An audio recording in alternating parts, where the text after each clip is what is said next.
살아계신 하나님, 감사합니다.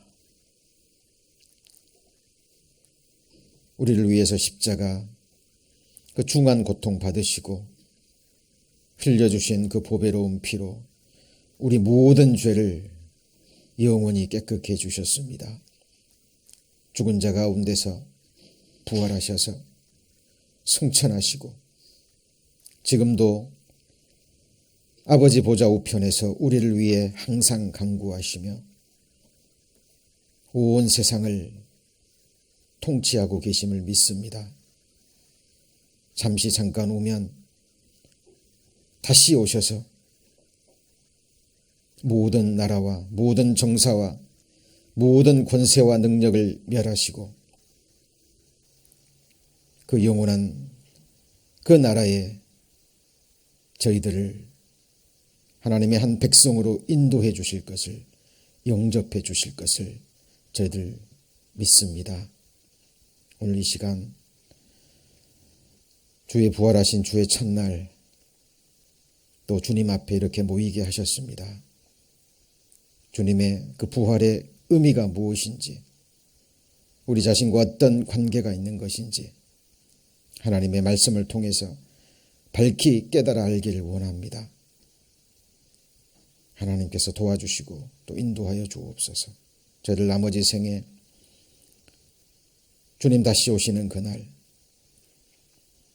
그 부활의 소망을 품고 어떤 고난이 있어도 이 소망으로 주님 주신 믿음으로 모든 것을 극복하고 이기며 나아가는 주의 자녀들 될 수 있도록 하나님 축복하여 주옵소서. 주 예수님 이름으로 기도합니다. 아멘. 오늘은 부활절입니다. 절기를 지키는 것보다도 더 중요한 것은 그 부활절의 진정한 그 의미입니다. 과연 주님이 부활하신 이 사건이 저와 여러분에게 어떤 의미가 있는 것인지 기록된 말씀을 통해서 다시 한번 우리 마음에 정리하고 우리 나머지 생에 이 소망이 이루어질 때까지요, 이 소망을 품고 주님을 더욱 찬송하며 나아가는 저희들의 삶이 되기를 원합니다. 고린도 교회에 복음이 힘있게 전해지고 교회가 든든히 서갈 때 항상 그렇듯이 사탄의 방해가 있었습니다. 거짓 일꾼들 또 거짓 형제들이 들어와서요, 하나님의 말씀과 반대되는 그런 사상들을 전파했죠. 오늘 읽은 고린도전서 15장 12절 한번 보시죠.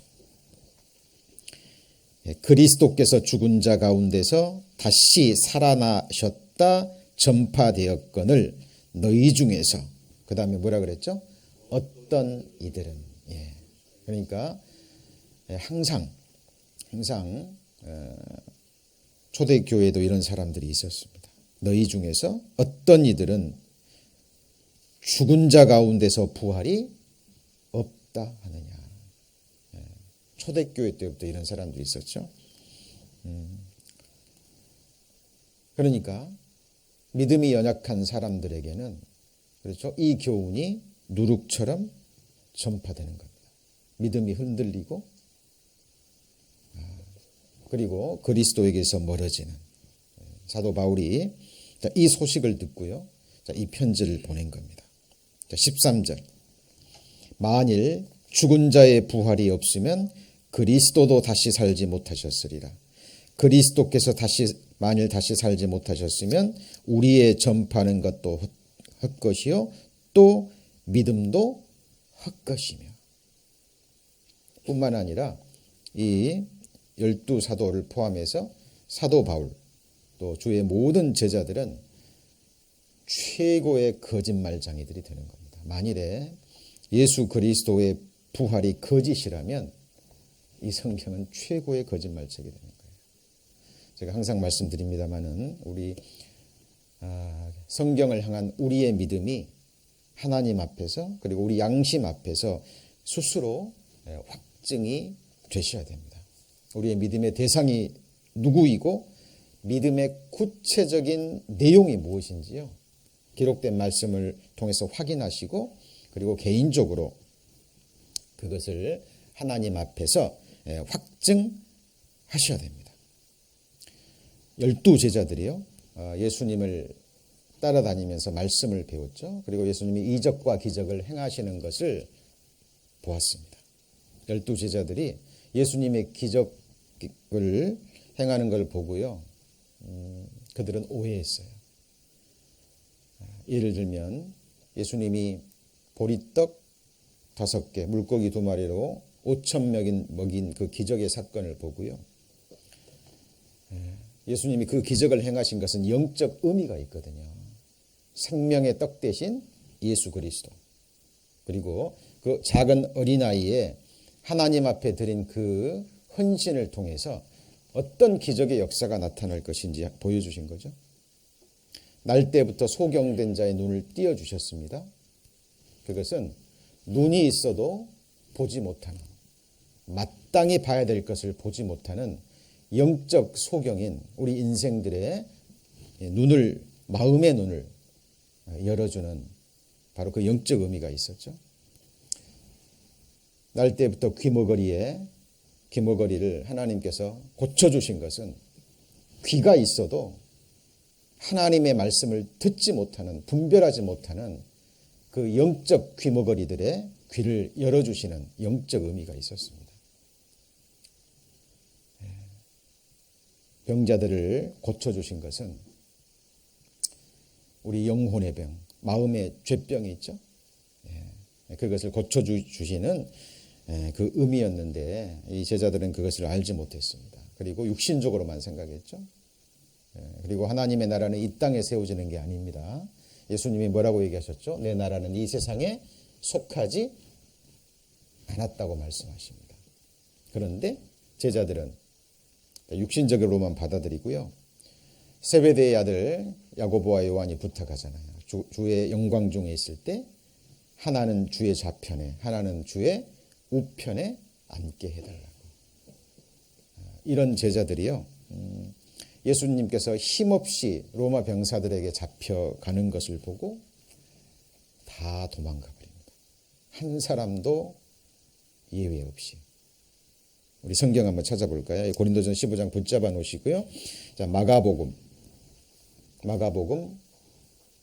14장입니다.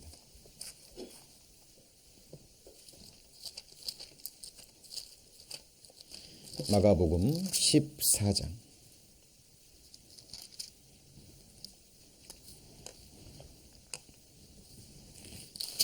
마가복음 14장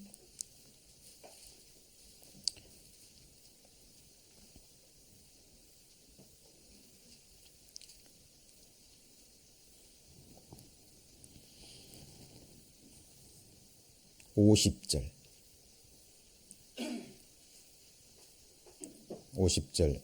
14장 50절 81페이지입니다. 다 같이 읽겠습니다. 제자들이 다 예수를 버리고 도망하니라. 다죠. 여기 뒤에 보면 한 청년이 바로 이 마가복음을 기록한 마가라고 학자들은 이야기를 하죠. 한 청년이 벗은 몸에 배 혼이불을 두르고 예수를 따라오다가 무리에게 잡힘에 배 혼이불을 버리고 같이 읽습니다. 벗은 몸으로 도망하니라. 자, 그러니까 벗은 몸에 배 옷잎을 하나 두르고 있었는데요. 잡히니까 살기 위해서 무리들 앞에서 그것도 벗어버리고 벗은 몸으로 돌아갑니다. 하나같이 한 사람도 예외 없이 다 예수 그리스도를 버려버립니다. 여러분 잘 아시는 베드로는 어때요? 예수를 몇 번 부인하죠? 3번이나 부인합니다. 근데 사실 이 사건은요, 이때만 있는 게 아니고요. 참으로 거듭나지 못한 예수님의 부활 사건을 참으로 믿지 못하는, 그죠?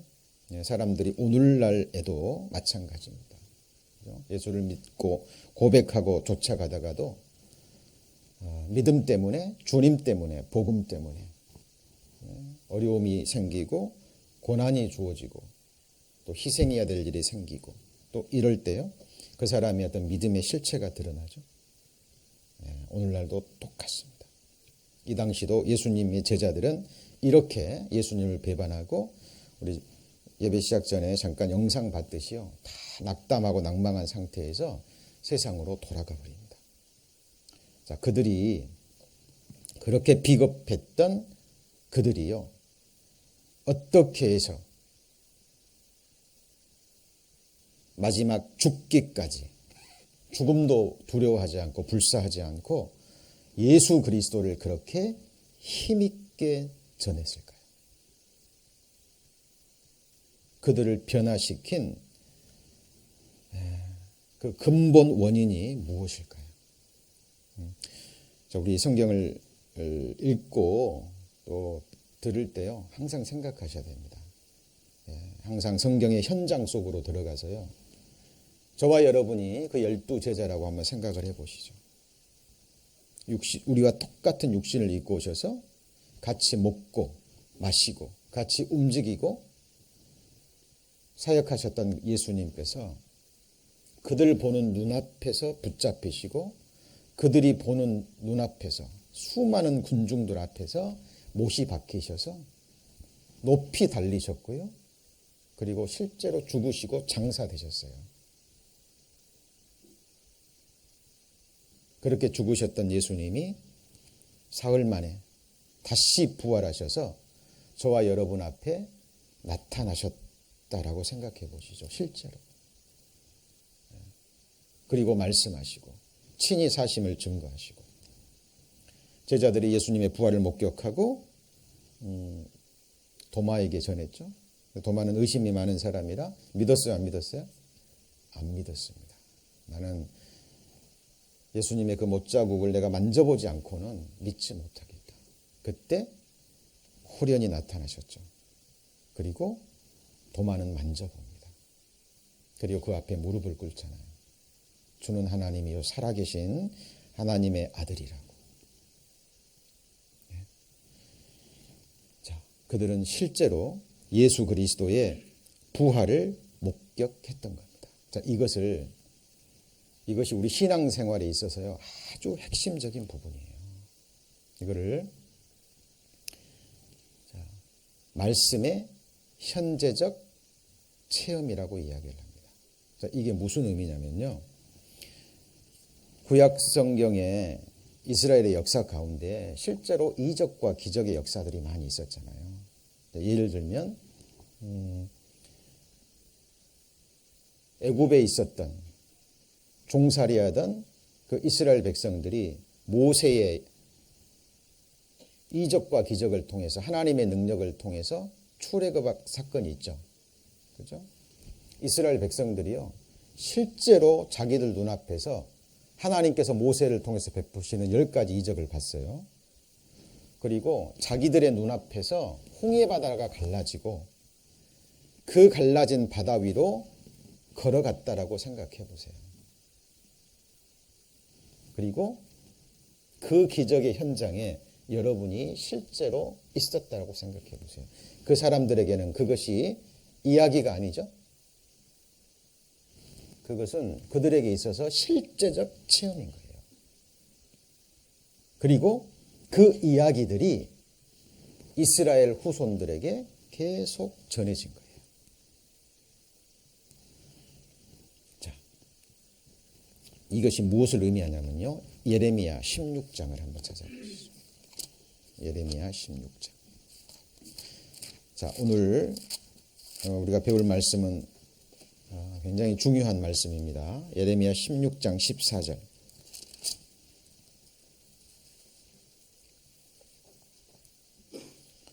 예레미야 16장 14절, 1077페이지입니다.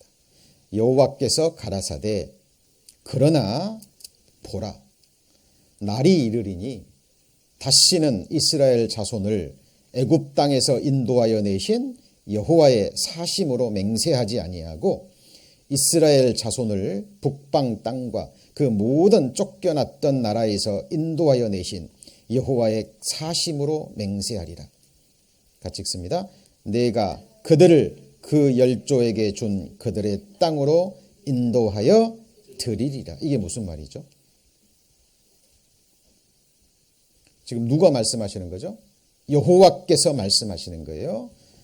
보라, 날이 이르리니 다시는 이스라엘 자손을 애굽에서 땅에서 인도하신 여호와의 사심으로 맹세하지 아니하고. 자, 이 예레미야가 이 말씀을 기록할 당시에 이스라엘 민족의 상황은 어떤 상황이죠? 지금 바벨론 포로 중에 있는 거예요. 바벨론에게 멸망당하고 이스라엘 백성들이 지금 포로 생활 중에 있다니까요. 그죠? 근데 하나님께서 예레미야를 통해서 약속하셨습니다. 70년 만에 포로 생활을 마치고 다시 어디로 돌아간다고요? 이스라엘 땅으로 돌아가리라 라는 예언의 말씀을 하나님께서 예레미야 선지자에게 주셨거든요. 근데 이 말씀이 예언될 당시는 포로 상태에 있는 거예요. 그죠? 여러분, 우리는 지금 제3자의 입장에서 이스라엘 역사의 옛날 역사를 과거로 바라보니까 그러죠. 그들에게 있어서는 이게요, 실제 현실입니다. 주권도 빼앗기고 남의 나라 땅에서요, 정말 고생하게 힘들게 살아가고 있는 거예요. 여러분 생각해 보세요. 우리 이민자의 삶 고달프잖아요. 힘드시죠? 네. 그래도 저희들은 뭐 좋은 나라에서 그래도 다른 나라에 비하면 좋은 환경에서 살 수 있다고 할 수 있어요. 그러나 이 당시는 비참한 거예요. 그런데 예레미야 성경 속에 그들이 70년 만에 다시 자기네 땅으로 돌아간다라는 이 약속의 말씀이 있는 거예요. 그런데 아직 이루어지지 않았어요. 그런데 때가 되면, 하나님이 작정하신 시간이 되면 그들이 북방 땅으로 하나님 말씀대로 돌아갈 거고, 만약 그것이 실현되면 이스라엘 백성들은 이제 옛날에 자기가 들었던 과거의 역사의 하나님이 아니라 바로 자기 눈앞에서 이루어진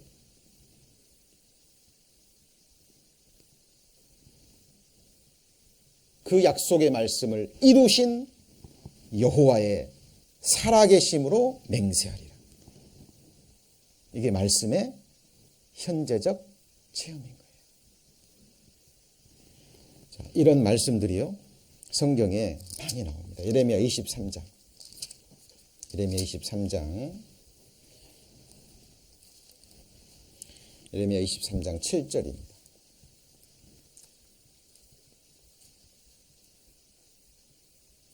그러므로 나 여호와가 말하노라. 보라, 날이 이르리니 그들이 다시는 이스라엘 자손을 애굽 땅에서 인도하여 내신 여호와의 사심으로 맹세하지 아니하고, 8절 같이 읽습니다. 이스라엘 집 자손을 북방 땅 그 모든 쫓겨났던 나라에서 인도하여 내신 여호와의 사심으로 맹세하실 것이며 그들이 자기 땅에 거하리라 하시니라. 왜 똑같은 말씀이 두 번 반복 기록됐을까요?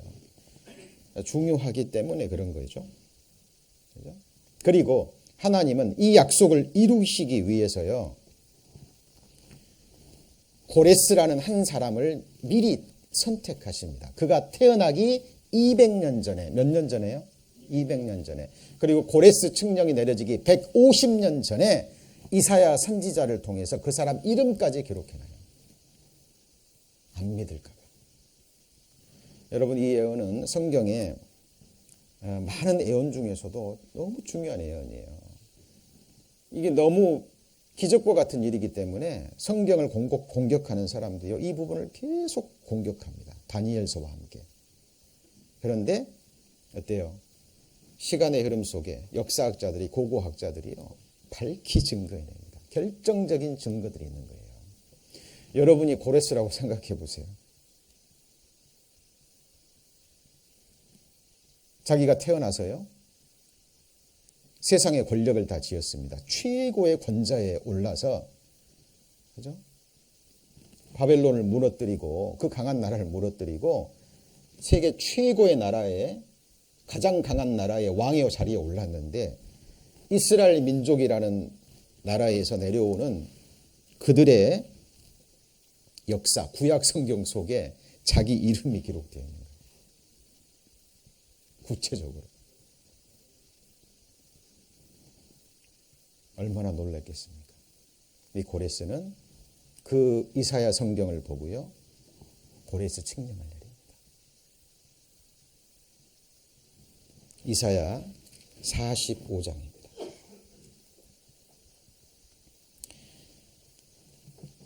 (45장) 1절.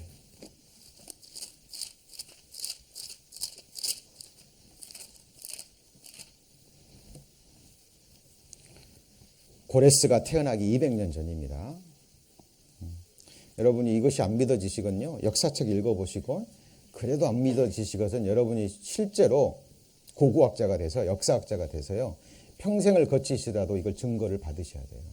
이게 도저히 사람이 쓸 수 있는 말인지. 45장 1절. 나 여호와는 나의 기름받은 고레스의 오른손을 잡고 열국으로 그 앞에 뭐라고요? 항복하게 하며 열왕의 허리를 풀며 성문을 그 앞에 열어서 닫지 못하게 하리라. 내가 고레스에게 이르기를 내가 내 앞서가서 험한 곳을 평탄케 하며 논못을 쳐서 부수며 쇠빗장을 꺾고 내게 흑암 중에 부화와 은밀한 곳에 숨은 재물을 주어서 너를 지명하여 부른 자가 누구라고요? 나 여호와 이스라엘의 하나님인 줄 알게 하리라. 안 거예요, 고레스는. 내가 나의 종 야곱, 나의 택한 이스라엘을 위하여 너를 지명하여 불렀나니. 다만 고레스를 부른 것은 누구를 위해서요? 이스라엘 민족을 위해서.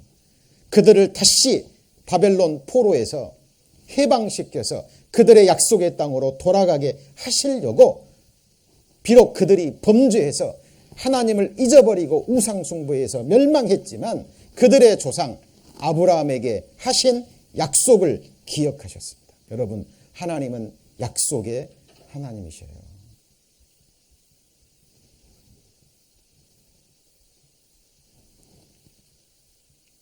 너는 나를 알지 못하였을지라도 나는 내게 칭호를 주었노라. 아수르의 왕.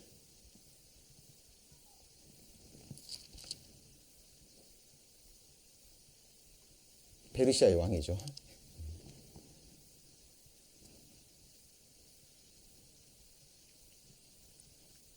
하나님은 전지전능하신 하나님이십니다.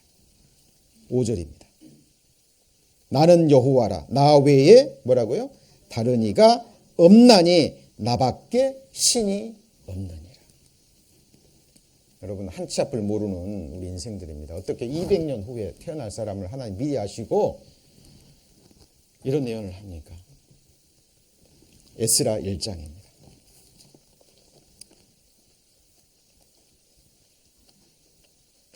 에스라 1장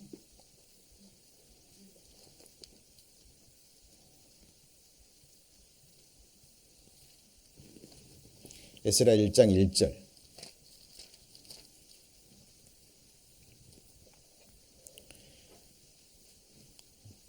한번 읽어주시겠습니까? 시작.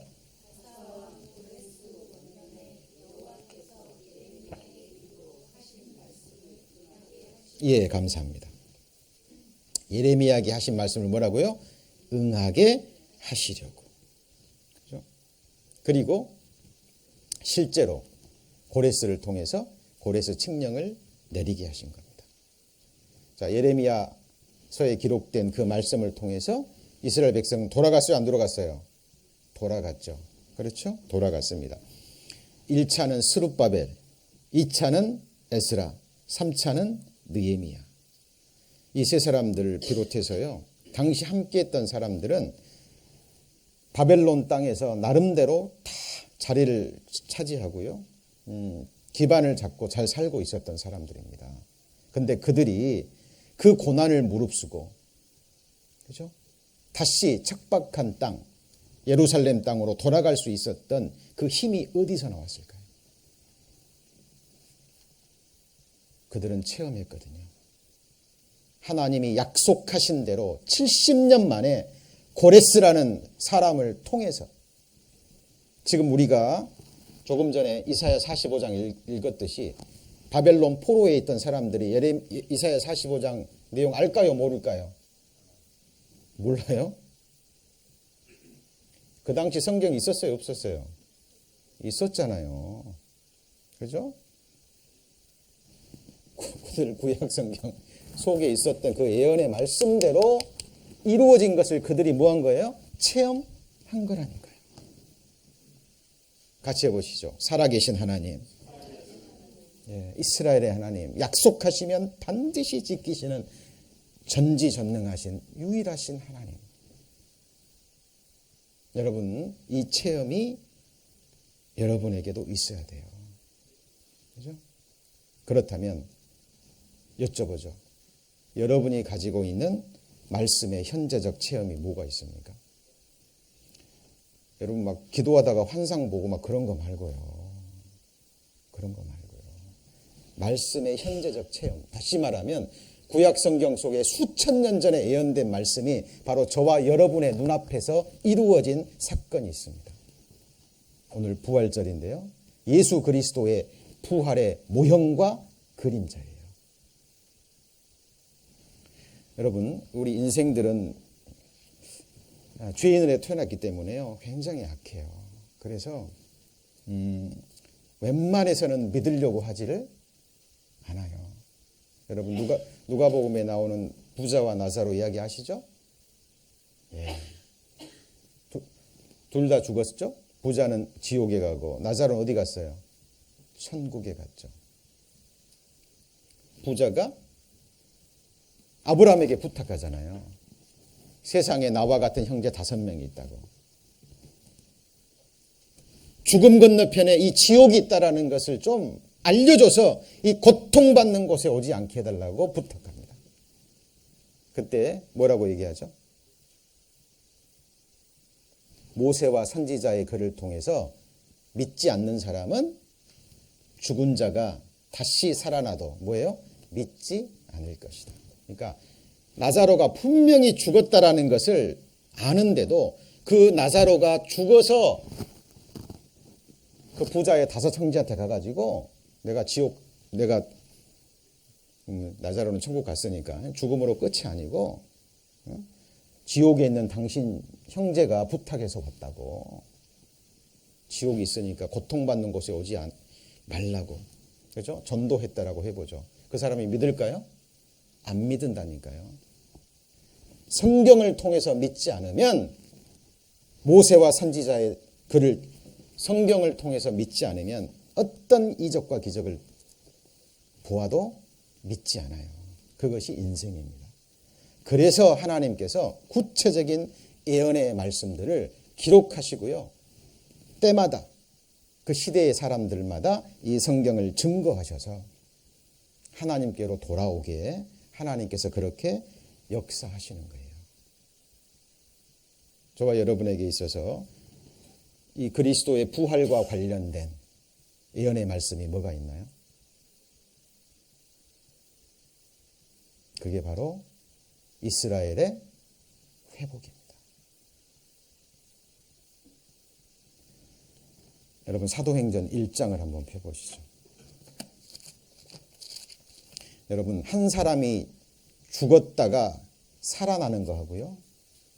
한 민족이 마치 죽은 것처럼 열방에 흩어져서 마른 뼈처럼 그렇게 흩어졌다가요.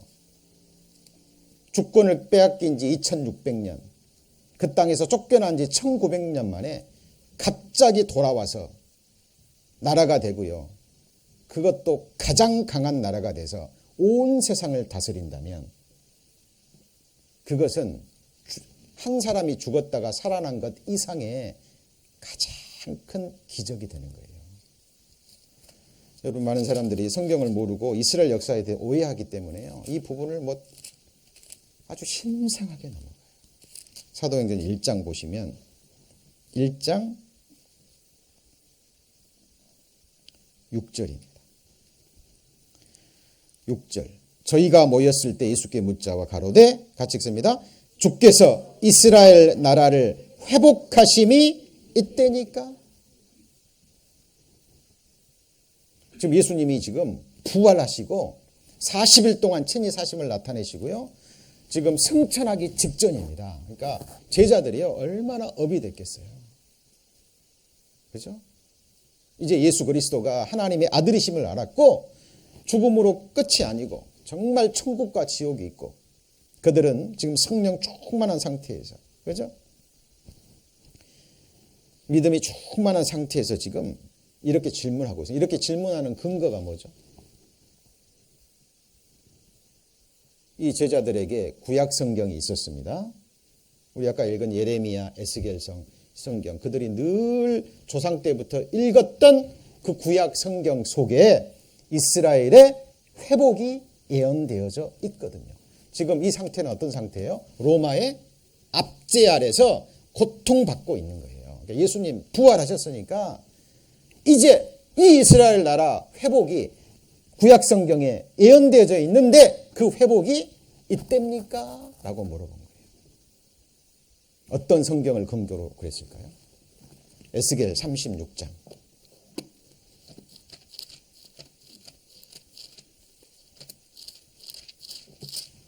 에스겔 36장. 여러분, 부활절 됐으니까요. 예수님 살아났다더라. 살아났으니까 살아났다 그러겠지. 잠깐 부활절 예배 드리고 잊어버리고 또 세상에 묻혀 살아가고 그건 신앙생활 아니에요. 에스겔 36장 19절 그들을 그 행위대로 심판하여 각국에 흩으며 열방에 해쳤더니 2600년 전의 성경입니다. 그러면 여쭤보죠. 이때 이스라엘 민족은 열방에 흩어졌습니까? 아니에요. 700년 후에 흩어집니다. 몇 년 후에요? 여러분 7시간 후 무슨 일이 일어날지 알아요? 7일 후에는요. 7년 후에는요. 70년 후에는요. 700년 후에는요. 에스겔은 그냥 하나님 말씀 받아서 기록한 거예요. 기록하라 그러니까. 근데 그 내용이 내가 그들을 행위대로 심판하여 각국에 흩으며 열방에 뭐라고요? 해쳤더니 700년 후에 일어난 일을 과거로 바라보고 얘기하고 있습니다. 이게 하나님의 관점이에요.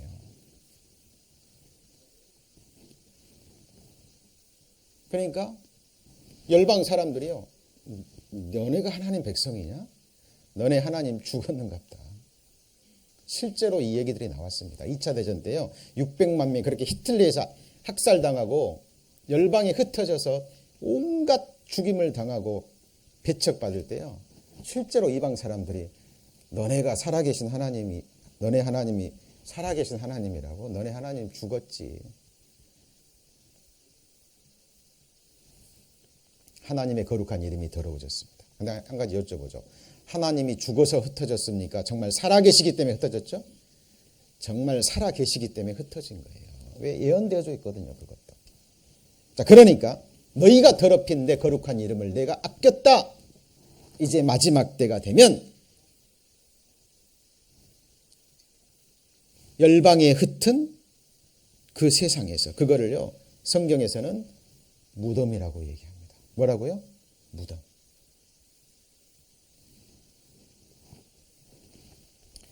거기 24절입니다. 24절. 내가 너희를 열국 중에서 뭐라고요?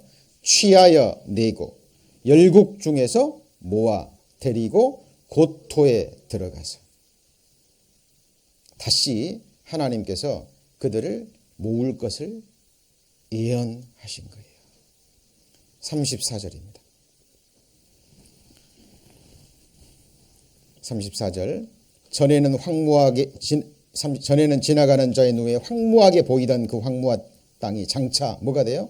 기경이 될지라. 사람이 이르기를 그 황무하더니 이제는 에덴 동산같이 되었고 황량하고 적막하고 무너진 성읍들의 성벽과 거민이 있다리니 36절 같이 읽습니다. 너희 사면에 남은 이방 사람이 나 여호와가 무너진 것을 건축하며 황무한 자리에 심은 줄 알리라. 나 여호와가 말하였으니 이루리라. 흩어지기도 전에 황무지가 되기 전에 항무지가 됐다가 마지막에 다시 회복시킬 것이 예언이 되어져 있는 거예요. 그리고 에스겔 37장이 바로 그 유명한 마른 뼈에 대한 이상입니다. 이스라엘 민족이 열방에 흩어져서 무덤 속에서 죽어서 뼈가 돼서 그 죽은 상태를 가리키는 거예요. 한마디로 민족의 죽음이에요. 이스라엘 민족의 죽음. 그것을 에스겔 37장은 이렇게 표현한 겁니다. 자, 37장 1절에 여호와께서 권능으로 내게 임하시고 그 신으로 나를 데리고 골짜기 가운데 두셨는데 거기 뭐가 가득해요? 뼈가. 죽은 뼈예요. 나를 그 뼈 사방으로 지나가게 하시러 본즉 그 골짜기 지면에 뼈가 심이 많고 아주 말랐더라. 그가 내게 이르시되 인자야 이 뼈들이 능히 뭐라고요? 살겠느냐? 부활입니다. 부활. 내가 대답하되 주 여호와께서 주께서 뭐예요? 아시나이다. 이 믿음의 사람이기 때문에 전능자거든요. 생명을 주관하시는 분인데 그러니까 하나님이 원하시면 그렇게 된다 얘기하죠. 그러니까 내가 이르시되 너는 이 모든 뼈에게 대언하여 이르기를 너희 마른 뼈들아 여호와의 말씀을 들을지어다. 주 여호와께서 이 뼈들에게 말씀하시기를 내가 생기로 너희에게 들어가게 하리니 너희가 뭐예요? 살리라. 너희 위에 힘줄을 두고 살을 입히고 가죽으로 덮고 너희 속에 생기를 두리니 너희가 살리라. 같이 읽습니다. 또 나를 여호와인 줄 알리라. 실제로 이렇게 되면. 그런데 실제로 에스겔 선지자가 하나님의 말씀을 대언해서 그대로 전하니까 어떤 일이 일어났죠? 마른 뼈가 일어나서 서로 연결이 되고 살갗이 붙고 생기가 들어가서 살아 일어난 거예요. 근데 사는 정도가 아니라 10절 이에 내가 그 명대로 대언하였더니 생기가 들어가매 그들이 곧 살아 일어나서 서는데 뭐가 되죠?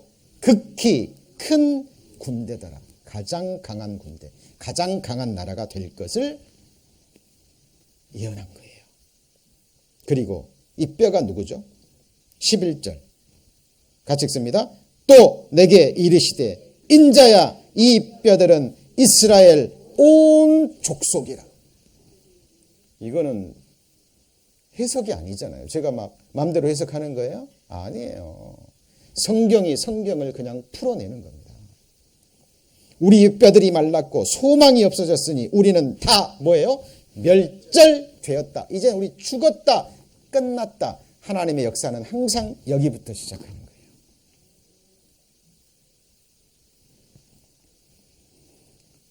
여러분, 죽음이 우리 인생의 육신의 죽음 남의 이야기 아닙니다. 여러분 죽음을 멀리 보지 마세요. 지난 한 주간에도 이 LA 지역에서 얼마나 사람들이 죽음을 건너갔을까요? 얼마나 사람들이 병원에 들어갔을까요? 오늘 또 얼마나 많은 사람들이 죽음을 건너갈까요? 여러분 나이 드셔서 먼저 가시는 게 아니에요. 젊은 사람들도 먼저 갈 수 있어요. 여러분 미래에 가장 확실한 것은 죽음이에요. 이 사탄의 괴계 중에 하나가요. 꼭 그런 마음을 넣어요. 옆에 수많은 사람들이 죽어가고 병들어가고요. 흙에 묻히는 걸 보면서도 마치 너하고는 관계없는 것처럼 관계 있어도 너한테는 아주 먼 훗날에 이길 거야. 괜찮아. 너 아직 젊잖아. 너 아직 건강하잖아. 괜찮아. 여러분 속지 마십시오. 성경은 얘기합니다. 내일 일을 자랑치 말라. 하루 동안에 무슨 일이 날는지 너희가 알지 못해요. 여러분.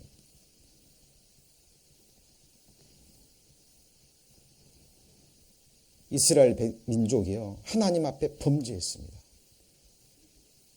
그들의 하나님 말씀에 불순종한 거예요. 여러분. 하나님은 여러분의 창조자입니다. 여러분 우리가 살고 싶어서 사는 거 아니에요. 여러분 심장 누가 뛰게 하셔요? 하나님이 뛰게 하셔요. 여러분 호흡 누가 주시죠? 하나님이 주셔요.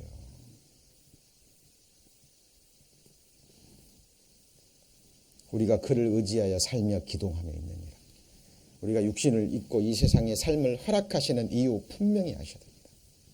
하나님 우리를 창조하신 목적, 왜 우리가 이렇게 죄인으로 태어나서 이 고난 속에 슬픔 속에 병들고 결국 죽어가야 되는지, 이 답을 성경을 통해서 얻으셔야 돼요. 그리고 하나님이 주시는 답을 얻으셔야 됩니다. 성경의 하나님은 부활의 하나님이에요. 여러분, 이스라엘 민족 2600년 전에, 2700년 전에, 3500년 전에 예언된 이 이스라엘의 환난과 회복이 이루어졌습니까? 이루어졌어요? 안 이루어졌어요? 1945년 몇 년이죠? 1948년 5월 14일 맞죠? 예. 이스라엘이 독립했고요. 갑자기 이사야 성경에 기록된 것처럼 어찌 나라가 한순간에 하루에 생기겠으며 하루 만에 생겼어요.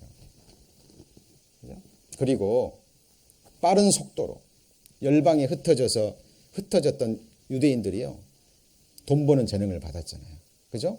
그 재물을 이끌고 포토로 돌아가서 지금 경제, 문화, 정치, 모든 미디어 꽉 잡고 있습니다. 돈이 흘러가는 그 맥을 꽉 잡고 있어요. 기록된 대로 모든 나라에 돈을 구워주고요. 온 세상을 지금 다스리고 있습니다. 여러분, 머리가 됐어요. 이 말씀대로 이루어졌습니까? 예수님의 12 제자들이요.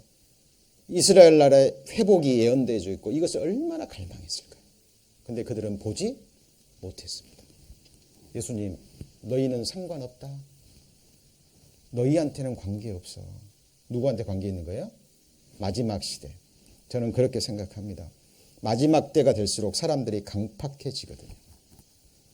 마지막 때가 될수록. 웬만한 증거 있으면요. 증거 있어도 어떻게 해서든지 안 믿으려고 그래요. 어떻게 해서든지. 하나님 안 계셨으면 좋겠거든요.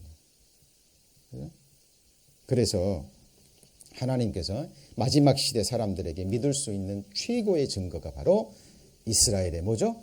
회복입니다. 부활. 왜요? 예수님의 부활 사건의 뭐죠? 모형과 그림자입니다. 여러분, 우리 예수 그리스도의 부활 사건. 우리는 직접 뭐하지 못했어요?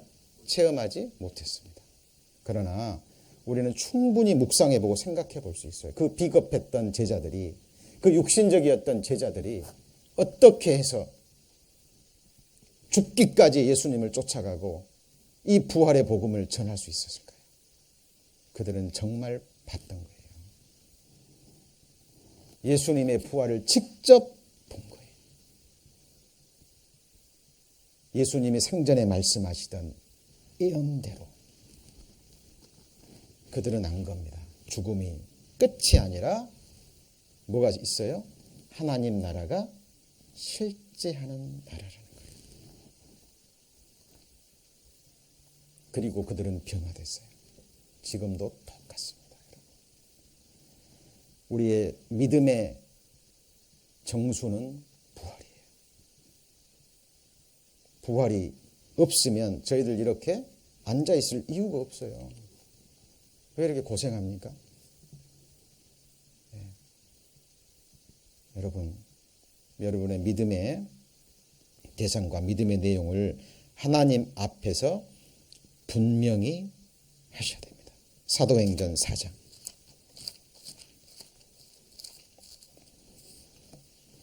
(20절입니다)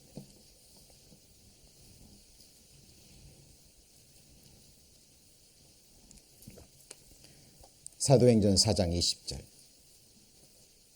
같이 읽습니다. 우리는 보고 들은 것을 말하지 아니할 수 없다. 자, 여기 자료 한번 보시죠. 고레스 실린더라는 겁니다. 역사적으로 아주 중요한 자료죠. 나 고레스는 뭐였죠? 세계의 왕이며 이 당시 최고의 권력자예요. 지금 뭐 미국의 트럼프, 뭐 중국의 누구죠?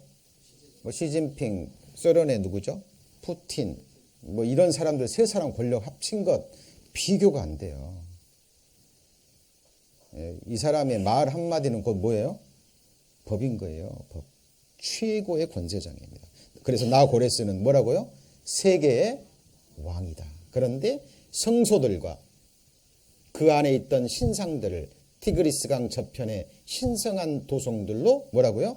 귀환시켰으며 그들을 위하여 영구적인 성소들을 지어 주었다. 왜요? 아까 그랬잖아요. 하나님이 알게 한다 그랬죠? 내가 너를 지명하여 불렸다. 이스라엘 민족을 위해서 내가 네 앞에서 모든 나라의 성문을 열어젖히고 닫지 못하게 하겠다. 모든 나라를 네게 주겠다. 내 백성 이스라엘을 위해서. 그 약속 지키려고. 예. 여러분, 우리 하나님께서 우리에게 부활의 소망을 주셨습니다. 그리고 예수 그리스도의 부활은 저와 여러분의 구원의 확증이에요. 그거 아시죠? 예수님의 부활의 의미가 뭐죠? 우리 죄가 다 용서되었고 우리 죄를 위한 십자가의 제사를 예수 그리스도께서 받으셨다라는 최고의 증거예요. 우리의 범죄함을 위하여 내어줌이 되고 우리를 의롭다 하심을 위하여 뭐예요? 살아나셨느니라. 예수 그리스도는 어제 배우셨잖아요. 우리의 대제사장이면서 또 뭐예요? 속죄 제물인 거예요. 그죠? 그 보배로운 피를 흘려주시고 그 피를 가지고 하늘 성소에 가셔서 뭐 하셨어요? 그 속죄소에 뿌리신 거예요. 그 제사가 하나님께서 기쁘게 받으셨기 때문에 그 증거로 하나님께서 예수 그리스도를 어떻게 하신 거예요? 살려주신 거예요. 그죠? 예수님의 부활은 저와 여러분의 구원의 확증입니다. 그리고 또 한 가지, 예수 그리스도의 부활로 말미암아 예수 그리스도는 살아계신 하나님의 아들이고 그리스도고 성경이 진리라는 것이 뭐죠? 증거된 겁니다. 그리고 예수 그리스도의 부활은 같이 해보시죠. 첫 열매, 이어지는 계속되는 부활의 보증입니다. 여러분, 우리의 소망은 부활에 있어요. 그렇죠? 여러분, 기회 될 때마다 여러분 거울 자주 보셔요. 그죠? 나는 왜 이렇게 잘생겼을까? 왜 이렇게 이쁠까? 그거 보지 마시고요. 거울 보실 때마다 이거 실상을 보셔야 돼요. 잠시 후에 어떻게 되죠? 흙으로 돌아가고 구더기가 이 몸 달게 먹어요. 아무리 좋은 거 먹고 아무리 좋은 거 발라도 이 몸은 썩어집니다. 여러분. 하루 이틀만 안 씻어봐요. 이 세상 모든 것은 더러워지고 쇠하여지고 맞죠? 썩어지는 거예요. 이 세상에 소망은 없습니다. 여러분, 하나님의 사람들일수록요. 잘 생각해 보세요. 성경에 나오잖아요. 이 세상에 속한 사람들은요. 태어나서도 죽을 때까지 어떤 사람들은 아프지도 않고요. 아무 어려움도 없어요. 자식들도 잘 되고 짐승들도 잘 되고 죽을 때도 고통 없이 죽어요. 그런데 그들은 같이 해보시죠. 그날을 형통하게 보내다가 경각간에 어디 떨어져요? 음부에 떨어져요. 아삽은 이것 때문에 고민하다가 성소에 들어갈 때야 그들의 결국을 깨달았어요. 하나님이 그들을 미끄러운 것에 들었다가 갑자기 파멸로 끝내십니다. 여러분, 그런 인생 살고 싶으세요? 하나님의 사람들은 이 세상과 인생들과 자기 자신에게 이 썩어질 육체의 소망이 없게 만듭니다. 같이 해보시죠. 주여, 내가 무엇을 바라리요? 나의 소망은 누구한테 있습니까? 주께 있는 거예요. 여러분, 하나님의 약속의 말씀 붙잡으셔야 됩니다. 목숨으로 붙잡으셔야 돼요. 사탄은요, 이 소망 잃게 만들려고요, 온갖 괴계를 다 부릴 겁니다. 이래도 네가 예수냐? 예. 그 벼랑 끝까지 몰고 갈 거예요. 그 믿음의 분량에 따라서. 우리 배우셨죠? 감당치 못할 시험당함을 허락지 않으셔요.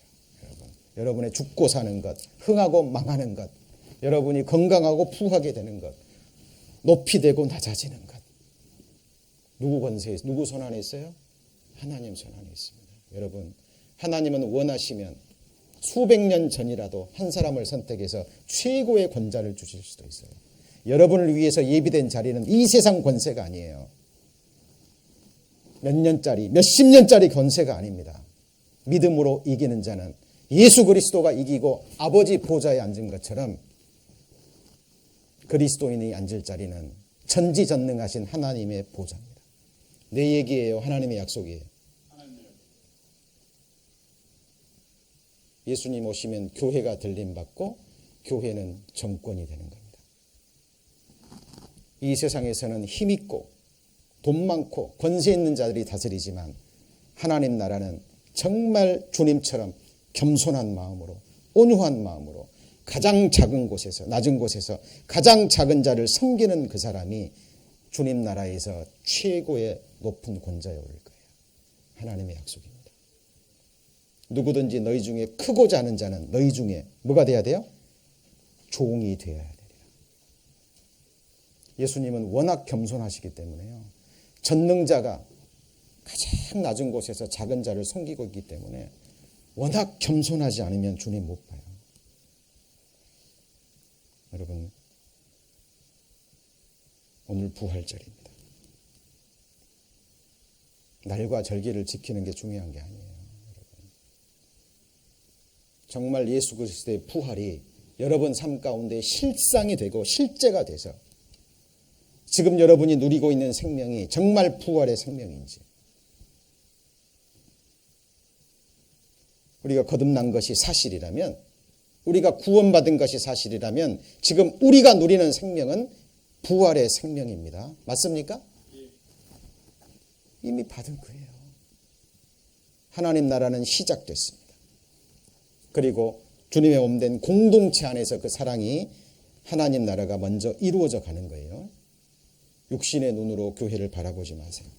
육신의 눈으로 형제자매 바라보지 마시고, 우리를 피로 사시고 우리 안에서 역사하시고 온전케 하시는 부활의 하나님, 믿음의 눈으로 바라보셔야 됩니다. 고린도전서 15장입니다.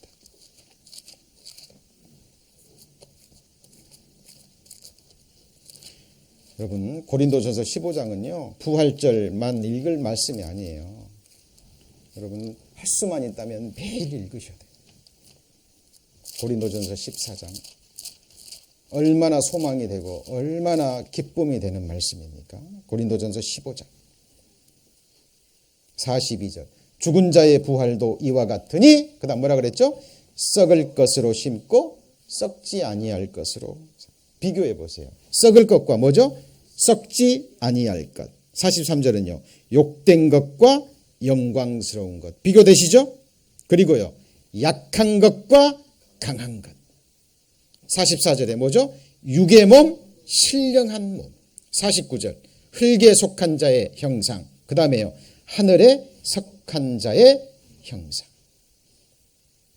24절입니다. 그 후에는 나중이니 저가 모든 정사와 모든 권세와 능력을 멸하시고 뭘요? 나라를. 이 나라가 여러분이에요. 우리가 택하신 족속이요 왕같은 제사장들이요 거룩한 나라요 그의 소유된 뭐예요?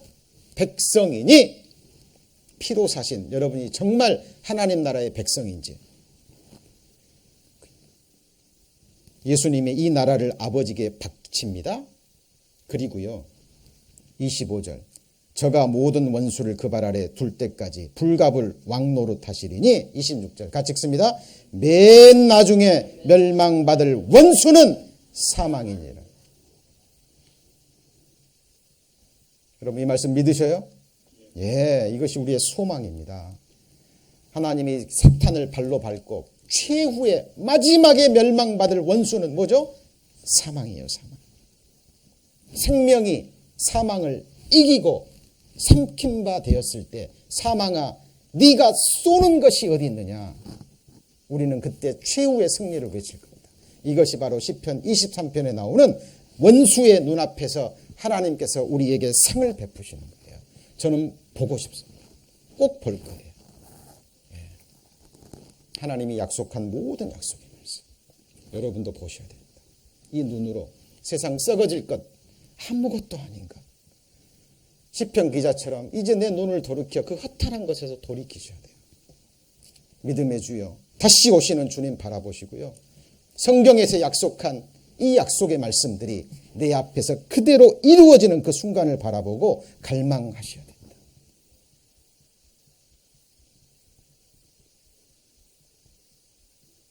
바벨론 포로된 백성들, 자기들 눈앞에서 예언된 대로 70년 만에 고레스를 통해서 그들 땅으로 돌아갔습니다. 마지막 시대에 수천 년 전에 예언된 이스라엘이요 열방에 흩어져서 무덤 속에 살다가 회복되리라는 그 말씀이 지금 우리 눈앞에 이루어지고 있습니다. 이제 마지막 성경 얼마 남지 않았습니다. 만왕의 왕이 오셔야 준비되셨습니까? 오는 그날 준비된 신부들은 어린 양의 아름다운 아내로 살 거예요. 그날 알곡과 가라지가 나누어집니다. 양과 염소가 구분이 됩니다. 하나님을 섬기는 자와 섬기지 않는 자가 정확하게 구별돼요. 다른 사람 생각하지 마시고 여러분 생각하셔야 됩니다. 지금은 저희들 정말 묵묵히요. 우리 입 앞에 파수꾼을 세우고 하나님이 정하신 여러분의 위치에서 묵묵히 기도하고 여러분의 자리를 지키시고 그리고 주님 오시는 그날 사모하셔야 됩니다. 그리고 얼마 남지 않은 기간 진리를 찾는 영혼들 어떻게 해서든 인도해서 저희들 복음 전하는 일 그것이 저희들 나머지 생에 주님 오시는 그날 그 순간까지 하나님이 저희들에게 심장을 멈추게 하시고 호흡을 주시고 영혼을 취하시는 그날까지 우리가 해야 될 일입니다. 주님 부활하셨습니다. 지금 어디 계시죠? 하나님 보좌 우편에서 쉼없이 우리를 위해서 간구하시고 거기서 온 나라를 통치하고 계시고 잠시 잠깐 오면 오십니다. 천만 천군 천사와 함께 온전케 된 의인들과 함께 다시 오십니다. 네, 그 영광 앞에 저희들 볼 수 있어야 됩니다. 그죠? 볼 수 있어야 돼요. 그때 그 영광의 자리에 함께 있어야 되고 우리를 구원해 주신 그 거룩한 주님을 찬양하는 그 무리 가운데 저와 여러분 있어야 됩니다. 가장 슬픈 일이 있다면 그때 혹시라도 우리 함께 신앙생활했던 우리 형제자매님들이 그 보이지 않을 때 저를 끝까지 우리 다 허물 많잖아요. 부족합니다. 사랑으로 품고 기도하고 안고 이 길 끝까지 가기를 소망합니다. 주님 부활하셨고 승천하셨고 잠시 잠깐 오면 다시 오십니다. 그리고 만왕의 왕으로 온 세상을 통치하실 거예요. 자, 저희들 성찬식 좀 해야 될 것 같은데요. 여기 좀 앞에 옮겨야 되는데 고린도전서 11장 잠깐 보시죠. 고린도전서 11장 고린도전서 11장 저희들 이 성찬식 항상 생각하실 때 이 성찬식은 누구를 기념하는 거예요? 누구를 기념해요? 예수님을 기념하는데 예수님이 25절입니다. 11장 25절.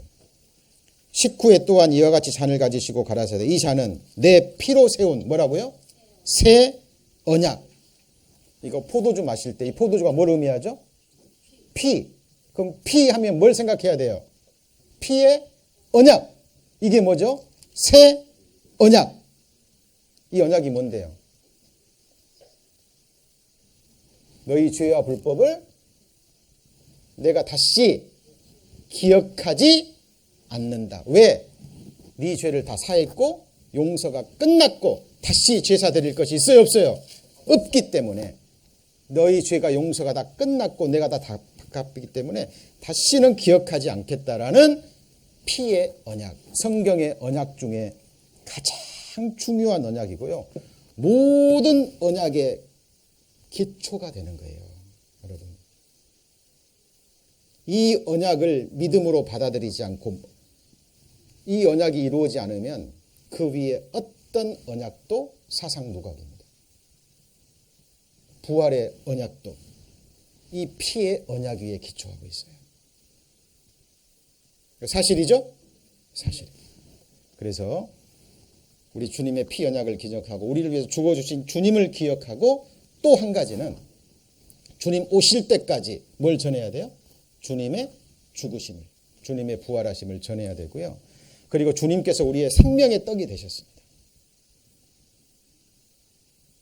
이제는 우리가 주님이 드실 만한 뭐가 돼야 돼요? 떡이 돼야 돼요. 떡이 되려면 어떻게 됩니까? 부서져야 돼요. 여러분 떡 먹는데요.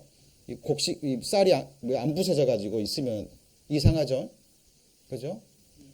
딱 부서지고 깨져서 갈아져야 됩니다. 그래서 성령으로 연합해서 주님이 드실 만한 이제 우리가 떡이 돼야 돼요. 예, 그것을 생각하시면서 저희들 성찬 예식 행하겠습니다. 우리 잠시 기도하겠습니다. 하나님, 지난 한 주간 복음을 전할 수 있는 은혜의 시간 허락하셨습니다.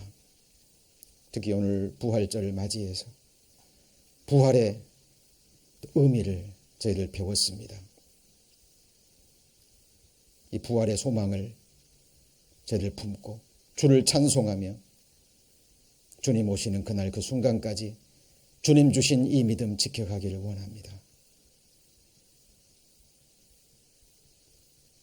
명하신 성찬 예식을 행할 때 주님 저희들에게 특별한 은혜 허락해 주시고 우리가 주 안에서 하나된 하나님의 사람들임을 다시 한번 확인하며 주님의 피의 언약을 다시 한번 마음에 새기며 주님 오실 때까지 복음 전하기를 원합니다. 끝까지 우리를 귀하게 사용하여 주옵소서. 지금 저희들 가운데 또 여러 모양으로 어려움을 겪고 있는 지체들이 있습니다. 한 분 한 분 기억해 주시고 그 어떤 어려움 속에서도 주를 향한 믿음 잃지 않게 하시고 더욱 주를 위해 힘있게 살아갈 수 있도록 어려울 때일수록 우리의 믿음을 하나님 앞에 보여드릴 수 있도록 저희들 붙잡아 주옵소서. 모든 것 주께 의지하며 주 예수님 이름으로 기도합니다. 아멘.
찬송하시겠습니다.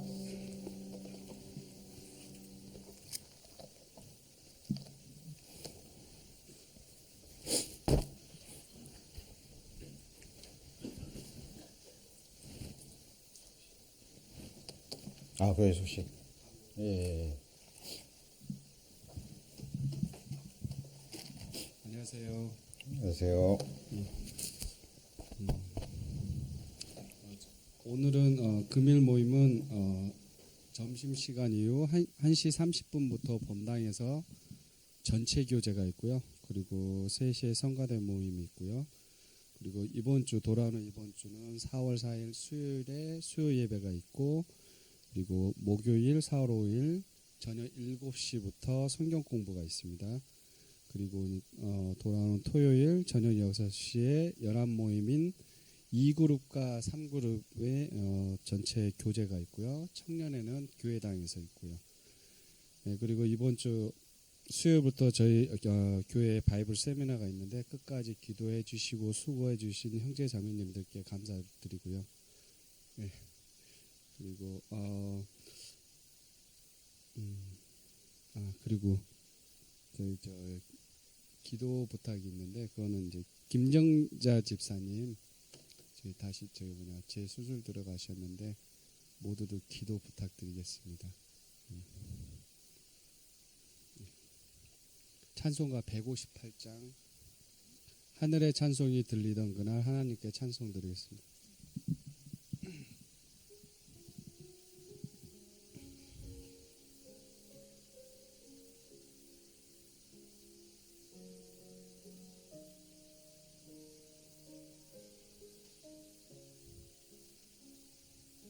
하늘의 찬송이 들리던 그날 죄악이 가득 찬 그날 밤에 동정녀 몸에서 탄생한 주님, 우리를 구하러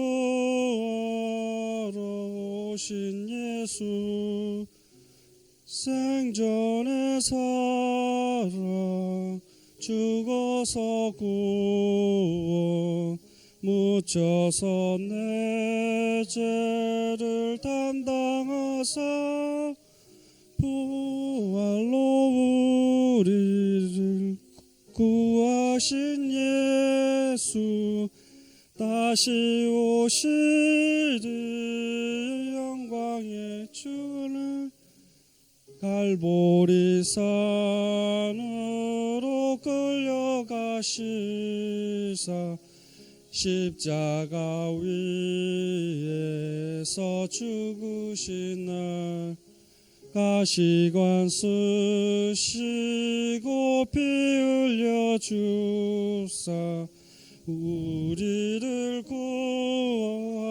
구하신 구주 예수, 생전의 사랑 죽어서 구원, 묻혀서 내 죄를 담당하사 부활로 우리를 구하신 예수, 다시 오시리 영광의 그날, 동산의 주 홀로 묻히신 그날, 고난을 이기고 쉬신 그날, 천사들 내려와 무덤을 지켜 우리의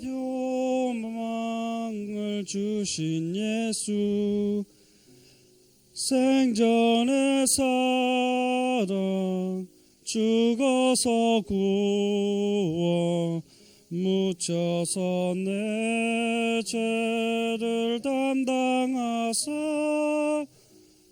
부활로 우리를 구하신 예수, 다시 오시리 인중의 그날 무더미에 술을 못 가둔 그날 임봉한 그 돌이 굴러간 날 죽음의 권세를 깨뜨린 주님 하늘에 오르신 내 주 예수